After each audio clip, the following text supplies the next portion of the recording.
मान्य सदस्यहरू, माननीय उद्योग वाणिज्य तथा आपूर्ति मन्त्री गौरी कुमारीले आकस्मिक शून्य र विशेष समयमा उठेका प्रश्नहरूको जवाफ दिनको लागि समय माग गर्नुभएको छ। अब म उहाँलाई समय दिन्छु।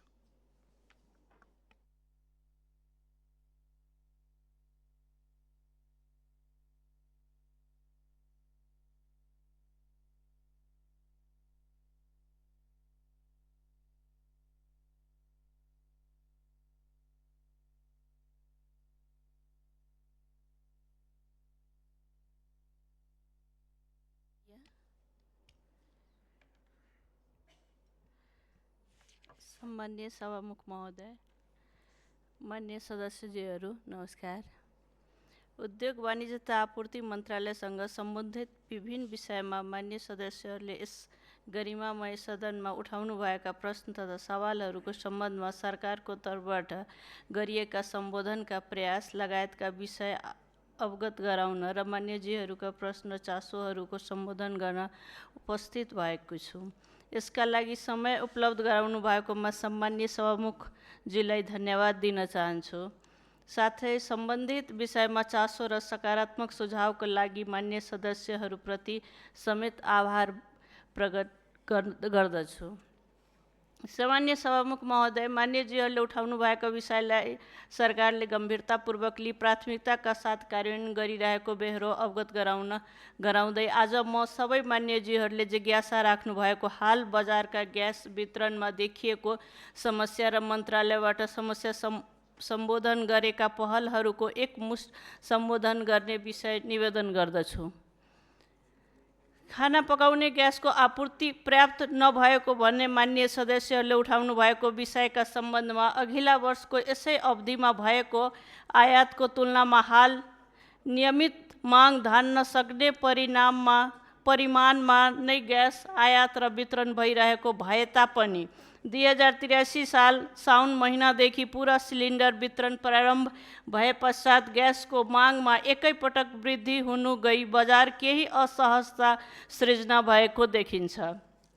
बढ्दो माग र आपूर्ति बीच सन्तुलन ल्याउन मन्त्रालयले सरकारवालासँग आवश्यक समन्वय गरी आपूर्ति तथा वितरण व्यवस्थालाई थप प्रभावकारी बनाउने कार्य गरिरहेको छ। पर्याप्त आयात सुनिश्चित गर्न नेपाल आयल निगम र मन्त्रालयबाट कूटनीतिक पहललाई समेत निरन्तरता दिएको छ। साथै वाणिज्य तथा आपूर्ति तथा उपभोक्ता संरक्षण विभागले बजार अनुगमनलाई तीव्र बनाएको छ। नेपाल आयल निगम तथा ग्यास उद्योगी सङ्घको समन्वयमा ग्यास आयात भण्डारण तथा वितरणको कार्यलाई पारदर्शी र अनुमानयोग्य बनाउने तर्फ समेत सुधारका कार्यहरू प्रारम्भ भएका छन्। सम्मान्य सभामुख महोदय, यस सम्बन्धमा म अब केही तथ्यगत विवरण पेश गर्न चाहन्छु। हाल देशभरि 58 वटा एलपी ग्यास उद्योग सञ्चालनमा रहेका छन्।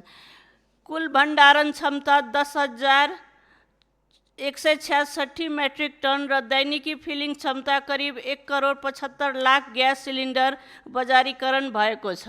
आर्थिक वर्ष 2081-82 मा 5,54,612 मेट्रिक टन र आर्थिक वर्ष 2082-83 मा जम्मा 5,20,525 मेट्रिक टन मात्र ग्यास आयात भएको छ।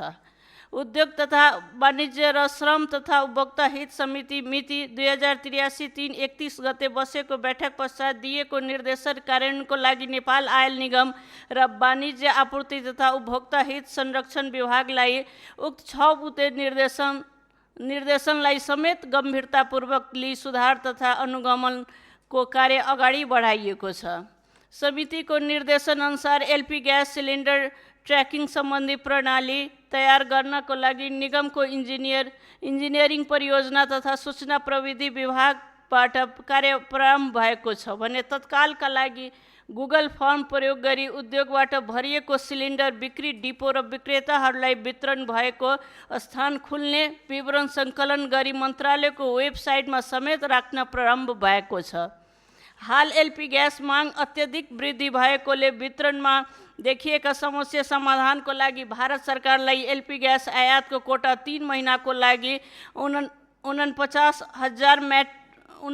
50,500 मेट्रिक टनबाट 60,000 मेट्रिक टन पुर्याइदिन सहजीकरणको लागि परराष्ट्र मन्त्रालयलाई अनुरोध गरी पठाइएको छ। नेपाल आयल निगम क्विक रेस्पोन्स टिम गठन गरी ग्यास नपाएको सम्बन्धमा प्राप्त गुनासोको तत्काल सम्बोधन गर्ने गरी व्यवस्थापन गरिएको छ। मिति 2083-4-21 मा मात्र ग्यास नपाएको भन्दै 166 वटा गुनासोको सम्बोधन गरिएको छ।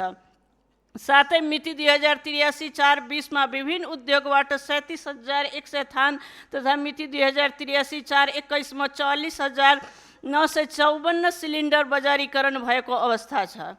यसैका साथ खाना पकाउने ग्यासको अभाव रहेको उपभोक्ताले मागलाई सम्बोधन गर्न नेपाल आयल निगमको टेकु स्थित भवन, Nepal gas Balaju, Sai Baba gas Kalanki, national ट्रेडिङको Kalimati र जडीबुटीमा वितरण भइरहेको ग्यास उद्योग काउन्टरलाई समेत सिलिन्डरको खरिद गर्न सकिने व्यवस्था मिलाइएको छ।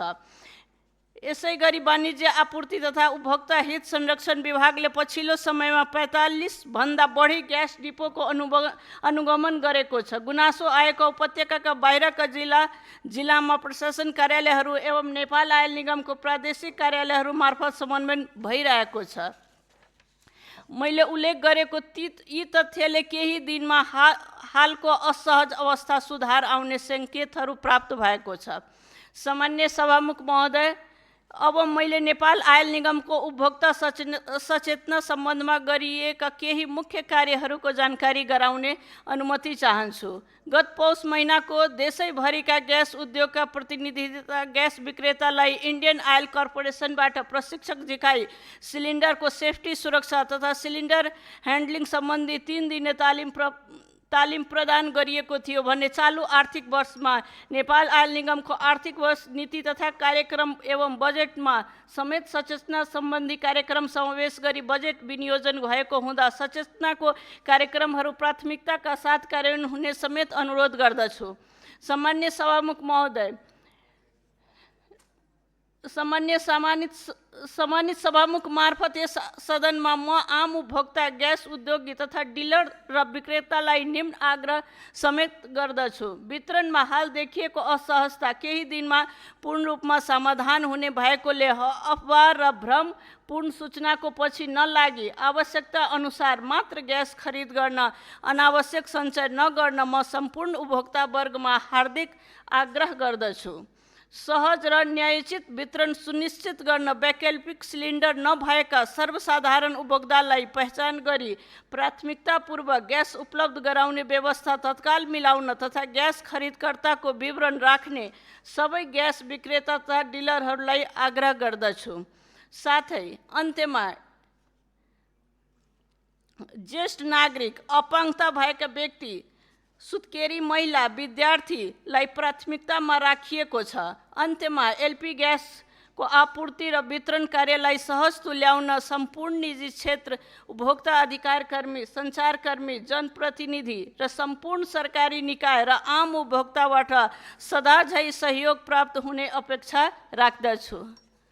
सम्मान्य सभामुख महोदय, मान्य सदस्यज्यूहरूले उद्योग वाणिज्य तथा आपूर्ति मन्त्रालयको विषय क्षेत्रका सम्बन्धमा राख्नु भएको चासो र सरोकारका साथै उपलब्ध गराउनु भएका महत्त्वपूर्ण सल्लाह, सुझाव र प्रश्नहरूले थप हौसला र मार्गदर्शन प्राप्त भएको छ। मान्यजीहरूले दिनुभएको सल्लाह, सुझाव, राख्नु भएको चासोलाई मन्त्रालयले गम्भीरतापूर्वक लिई प्रभावकारी ढङ्गले कार्यान्वयनमा उतार्ने प्रतिबद्धता व्यक्त गर्न चाहन्छु।